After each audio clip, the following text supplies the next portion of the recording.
We're in a bit of a Yeah. battle. And so the warrior steps up and doesn't run away from the hard conversations.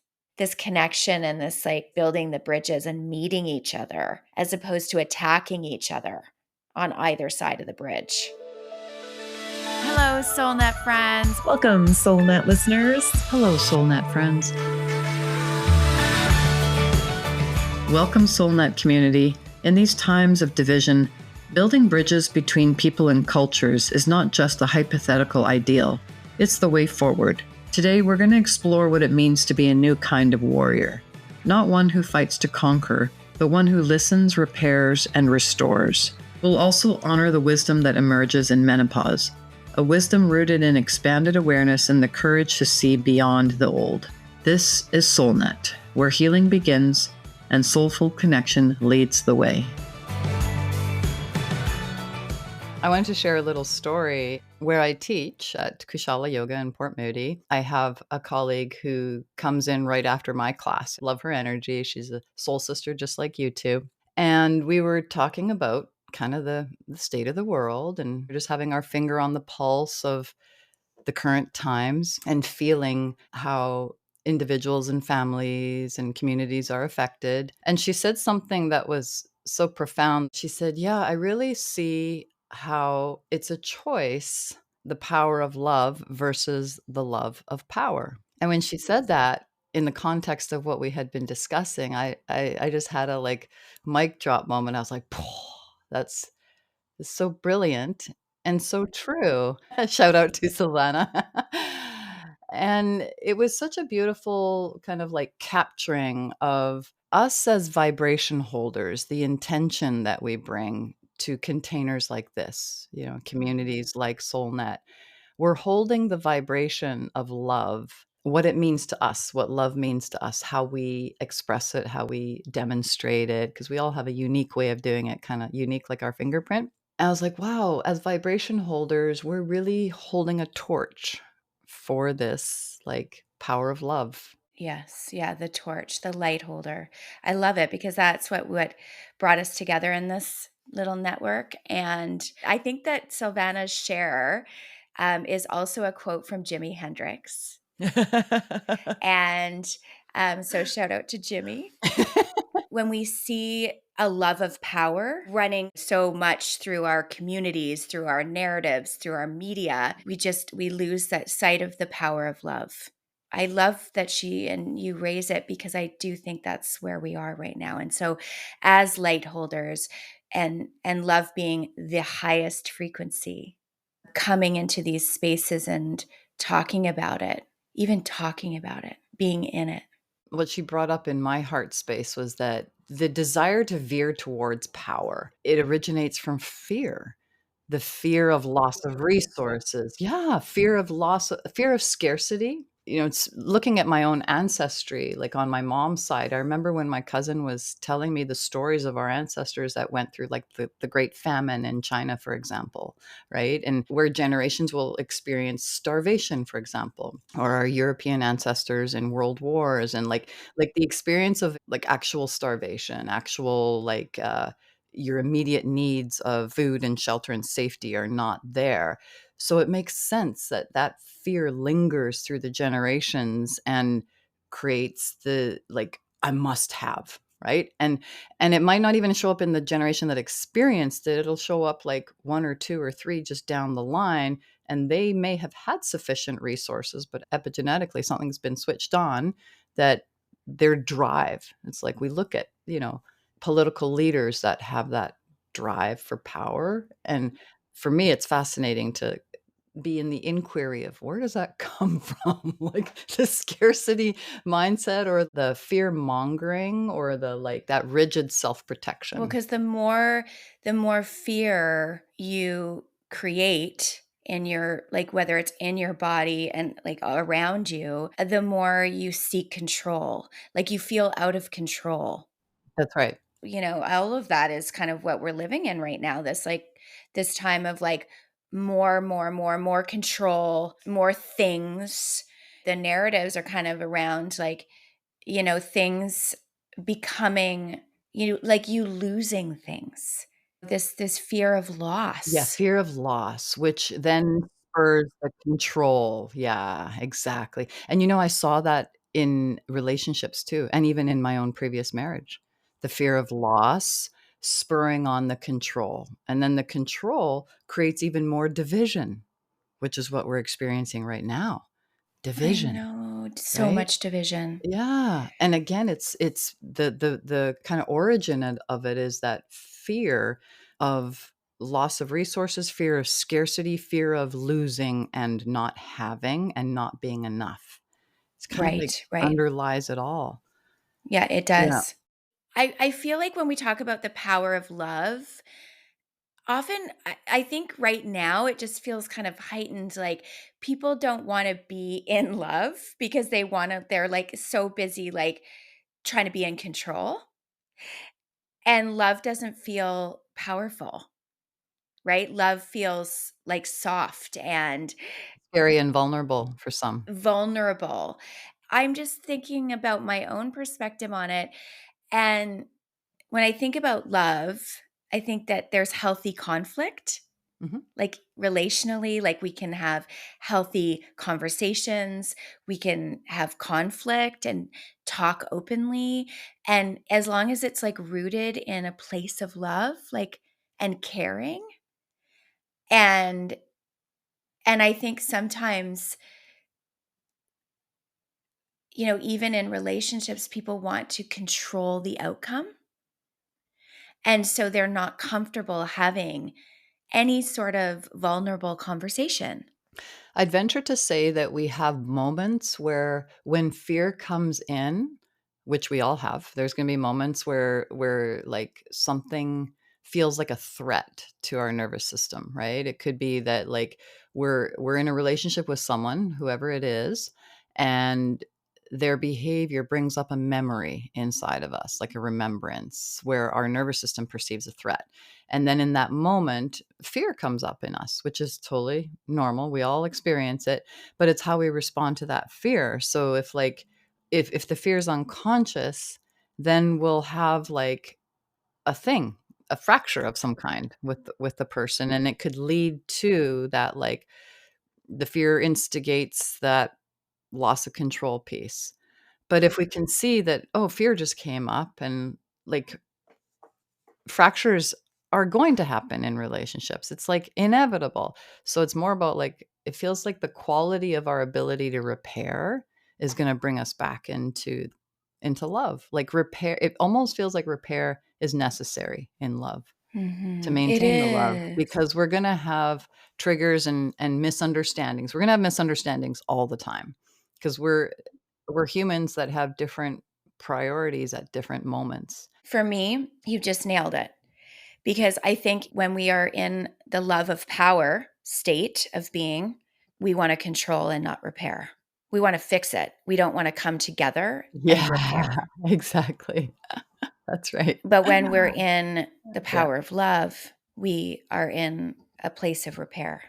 And we hear each other, we come together in a safe and vulnerable way, and we don't need to be, it's reciprocal and we exactly. repair. We're not in the fix it. Yeah, and, we have, like, these opportunities with our family members and well, our loved ones, I should say, all the time to repair misunderstandings. And, like, "Hey, I felt XYZ when this happened, and I made it mean XYZ, and I realized that I had a moment of feeling not enoughness." And, like, when we just share that with somebody, we're coming from such a vulnerable place that it's almost always the case that the other party is like, "Oh," it just kinda softens the threat detector responses that are in each other's nervous system, like, "Oh, it was just a misunderstanding." It's not like they're criticizing me because I think most of us, respond, protectively to criticism. It's Well, just especially when we're in fear. So I feel like it's exactly. heightened right now. It's heightened, Like, exactly, right? yeah, Like yeah. people are really experiencing a lot of like because our fear is heightened. So we're in like kind of hyper vigilant protection mode of our hearts, of our people. I mean, I'm hearing a lot of people saying like there's just a lot. They just a lot of boundaries right now. There's so many threats. It's almost like people are like wearing almost so much armor now. Exactly. Yeah. Well, we are in Aries. We are in the sign of the warrior, and so many planets have moved into the sign of Aries. So it's what is that warrior going to look like in today's climate, right? I have an example for you. I'm so glad. Ooh. That's such a good question, Dana. What is that warrior going to look like in today's climate? So let me share a little story. Last night I went to a kind of a public event for a local organization here in Vancouver that supports women's empowerment. And they had a panel discussion of 4 women from completely different ranges of life. One works in trades for, I think, 35 years or so. Imagine being in the out, trades for right? Oh that my long. gosh. Like, what was it like for her Oh. 35 years ago, right? And so her story was really incredible. She started out, from what I understood, as a single parent looking for something that would like financially be viable for raising her kids, that doesn't require a lengthy amount of time in school and huge student loans, et cetera, et cetera. And she went into it, and probably like I would imagine as the only female at the time in her field. But her story was that she noticed that, like, instead of trying to be like a man, she stayed authentic to her own just ways of being, stayed true and authentic to herself. And she really loved her work and the income it brought, making her sustainable for her family. She started to build bridges with primarily men who have a very different experience than her. And she said that this act of building bridges over time led her to a position of leadership where she recently got voted in by her predominantly male peers to be, I think it was not their union leader, but like a unit leader, which is Amazing. huge and significant because she has a really significant role in her industry in BC. And the way she described the building of the bridges is such a great answer for that question, Dana, because bridges bring together different experiences, different lands, different laws, different reality. Like, and it's when you cross a bridge, you don't have to become like the other side. You just like, that's the beauty of it. Building bridges builds connections in diversity. And diversity doesn't mean like you have to become the other. You just appreciate the other. And there's a sufficient sense of safety with the other and appreciation of their difference, that it doesn't threaten your own existence. And in fact, it enhances it. I love that. It reminds me, I was in my Sit Spot Club a few weeks ago, and I was sitting under in a stand of cedars and sitting underneath, and the rain was coming down. It was so beautiful. And I did 30 minutes of sitting, and I was looking up, and I shared this actually at the end of the sit spot. I shared this with the group because some of us were sharing, and there was a squirrel, and the squirrel was playing and running from branch to branch and tree to tree because it was a kind of a cluster of trees that I was sitting under. And they looked like the branches looked like little bridges. Oh, I love Oh, that. And it was like one from one tree to another tree, from one being to another being. And it was just running, like it was so joyful and so beautiful. And I was saying it just reminded me that in nature, there's no walls. Like we as mhm. human beings construct these That's right. walls, these divisive walls. Yep.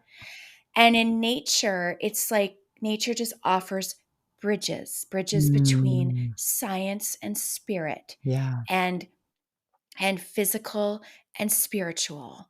We are living like nature guides us to build bridges, not walls. Yeah. Mhm. Is that, and we need, I know we need shelter and we need all the things, but I think when we go back and to what this woman was sharing about building bridges and connection between two, and Mhm. I think that nature in its wholeness, in its meaningfulness, in its spiritual ways, shows us Mm. that bridges are the way. Absolutely. Because we're the most vulnerable species out there.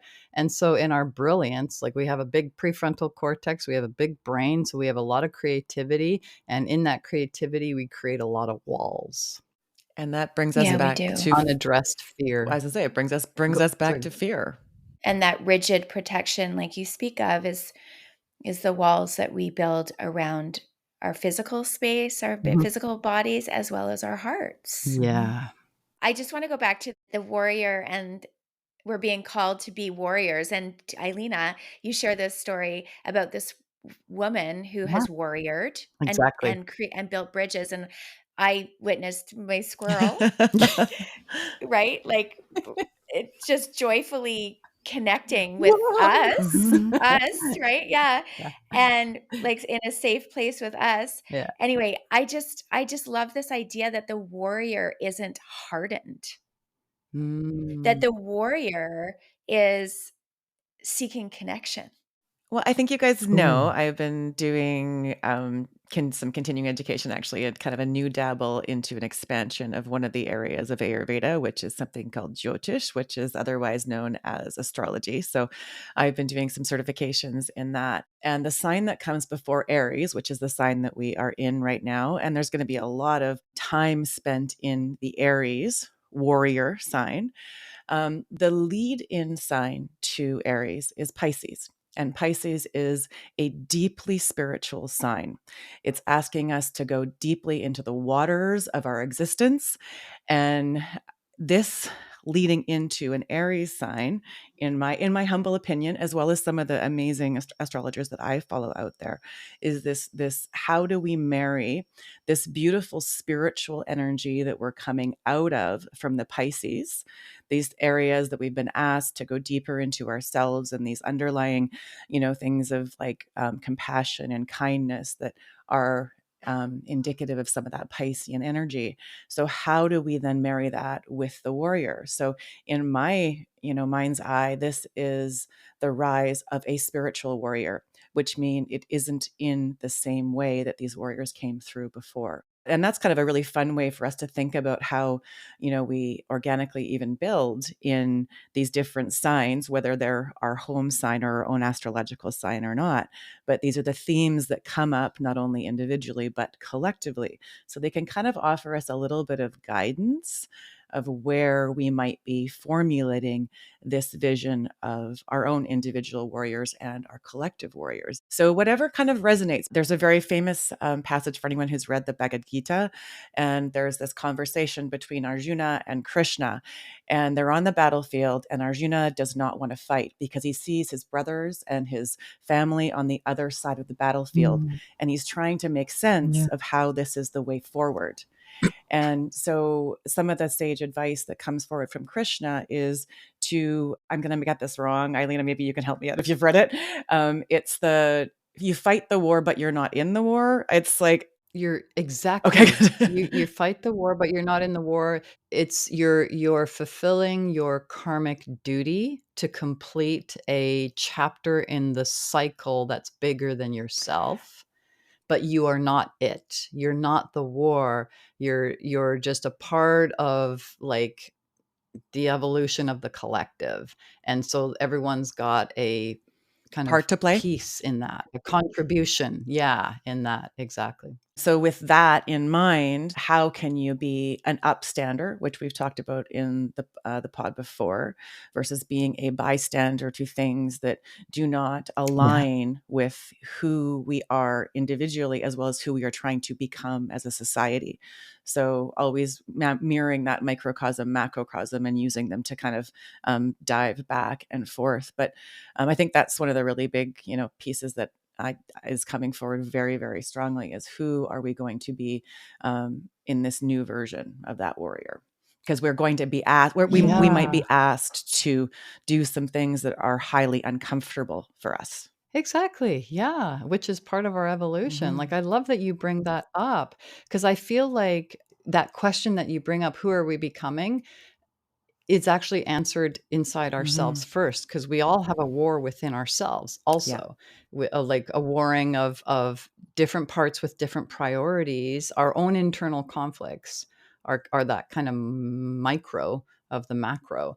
And so if we can bring our own awareness and witnessing to that, it feels like we become bigger, wiser. Yeah. I mean, wisdom really is just expanded awareness, Yep. right? So we have more awareness of our inside, and then we become the example, the model for the macro. Yeah. Because it feels like even in our own individual lives, I feel like we're becoming this new warrior. Mhm. It's like third wave feminism, fourth wave feminism. Part of what Krishna and Arjuna's discussion there is Krishna tells Arjuna, "O warrior within, arise, arise, Mhm. arise." And that Mm. arising is meeting those difficult conversations with your energy. Yeah. Meet them. Don't run away. Don't avoid. Like, meet them. Bring your humility. Bring your humanness. Bring your all of it. It's really calling again, we're going to that word Mhm. vulnerability and having hard conversations and being able to receive. Because hard conversations, instead of running away or attacking or blaming, that's not the hard conversation. The hard conversation is to go into your heart space, talk about how you feel, talk about where you don't feel safe, how to help yourself, And to ask for what you need to learn Yes. how. Yeah. to express when something is triggering something as it is triggering, like you said, Islena, earlier, triggering a memory. Mhm. Mhm. I just think you're right. Like, we're in a bit of a Yeah. battle. Yeah. And Mm. so the warrior steps up and doesn't run away from the hard conversations. This is where I think this connection and this, like, this building the bridges and meeting each other as opposed to attacking each other on either side of the I bridge. absolutely concur with that, Meg, too. That idea that, like, what is, again, the expression that you want to move forward with. And so there are going to be those ego expressions out there. They're going to be about taking, controlling that power piece that we talked about early on.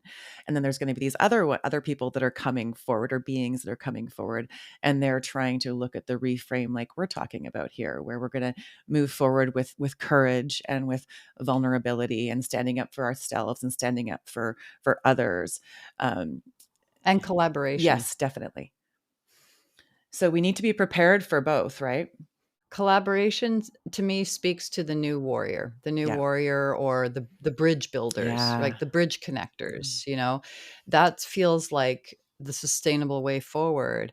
And it feels like we need leaders now that can bring very different experiences together, not to try to make them the same, but to hold a container that's big enough to safely allow all these different kinds of experiences to Yeah. coexist. Like that's it feels like that's kind of what we had in the 80s and 90s for a while.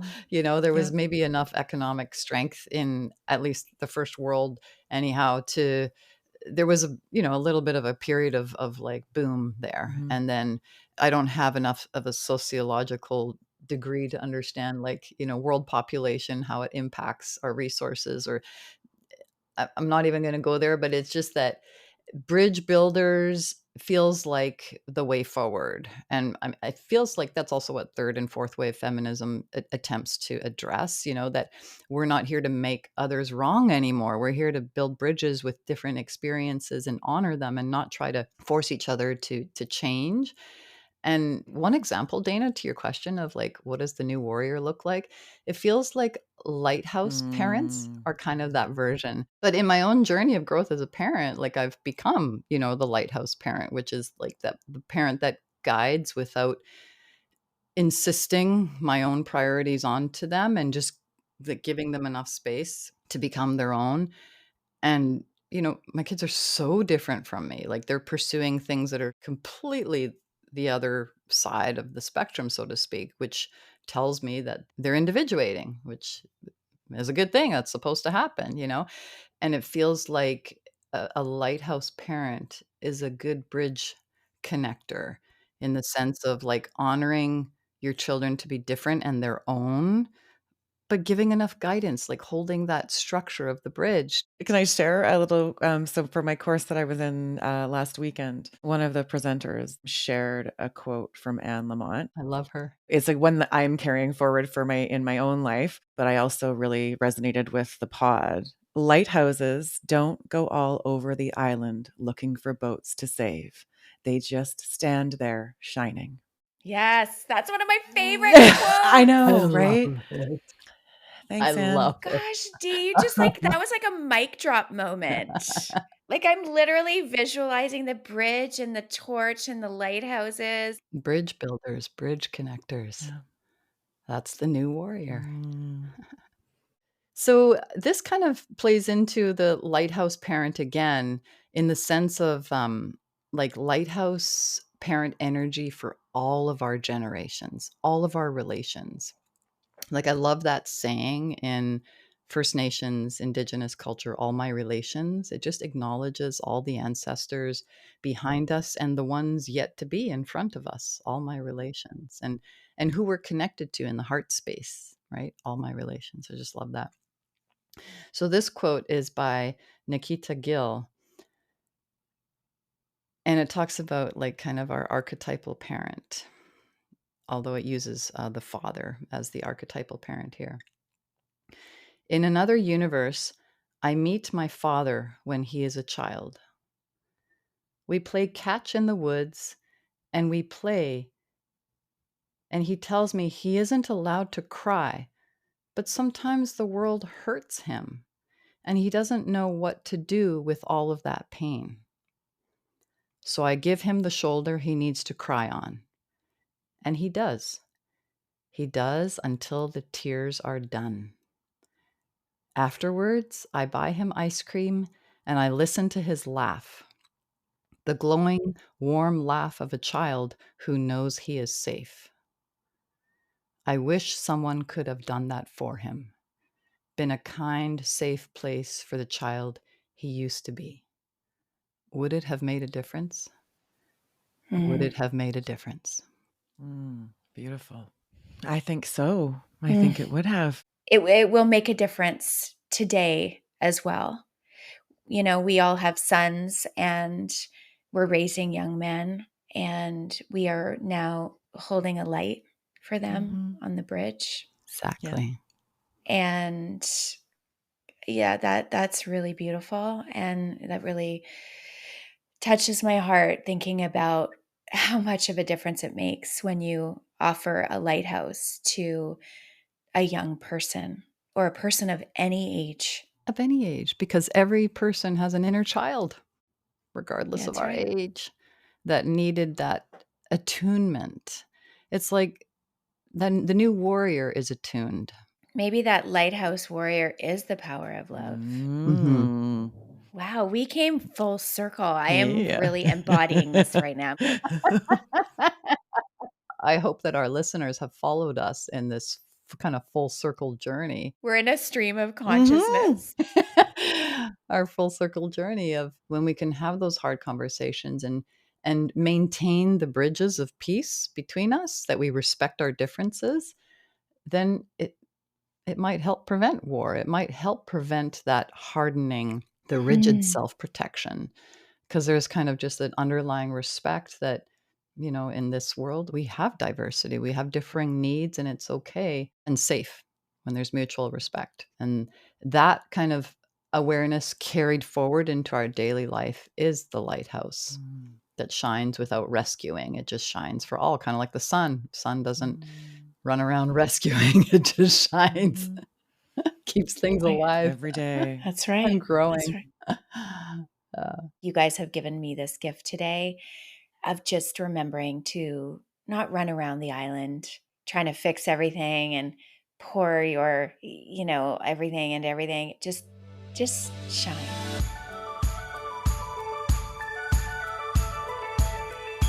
Thanks for hanging out with us, SoulNet community. We hope this episode inspired your inner bridge builder. Stay tuned for our next episode, where we explore healing through grief and loss.